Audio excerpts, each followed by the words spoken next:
ఎక్కువ ఆ బాధను గత ప్రభుత్వం మిమ్మల్ని అందరినీ భయపెట్టింది. అది నేను అర్థం చేసుకోగలను. కానీ మేము మీకు భుజం కాసే వ్యక్తులు. మేము ఒక వ్యవస్థని తిరిగి బలోపేతం చేయాలంటే చాలా చాలా కష్టసాధ్యమైంది.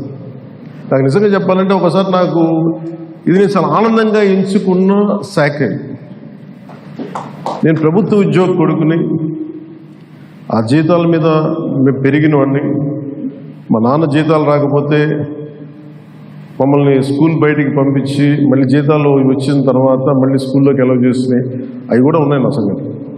అలాంటి సంఘటనలు ఉన్నాయి. అందుకని కష్టాన్ని అర్థం చేసుకోగలను. అంటే 1వ తారీఖు జీతం రాకపోతే ఏమవుద్దు నాకు అనుభవం ఉంది. అలాగే ఆఖరి వారంలో డబ్బులు అయిపోతే కూడా ఆ పరిస్థితి కూడా నాకు తెలుసు. మాకు పొరపాటున మేము ఏదో ఇవి జరిగిపోయినాయి, కానీ మేము ఇలా ఈ సినిమా రంగంలో ఇవన్నీ ఉండటం వల్ల బేసిక్గా చాలా సాధారణ స్థాయి నుంచి వచ్చాం. కాబట్టి అన్నిటికంటే కూడా సాధారణ స్థాయి మాకు భగవంతుడిచ్చి వచ్చిన మమ్మల్ని తీసుకొచ్చిన సాధారణ స్థాయి కష్టాలని మేము మర్చిపోతాం.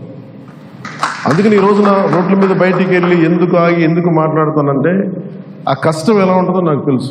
ఇందాక మీరు ఇచ్చిన రిప్రజెంటేషన్ కూడా ఆ కష్టం ఎలా ఉంటుందో నాకు తెలుసు. సో ఇలాంటి స్పందనకి వెంటనే ఉంటుంది. కానీ నేను కోరుకునేది ఏంటంటే మిమ్మల్ని గత ప్రభుత్వం మిమ్మల్ని భయపెట్టింది. అంతకుముందు ఉన్న ప్రభుత్వంకి మీరు ఏదైనా ఒక నిరసన చెప్పడానికి చాలా బలంగా చెప్పగలిగేవారు.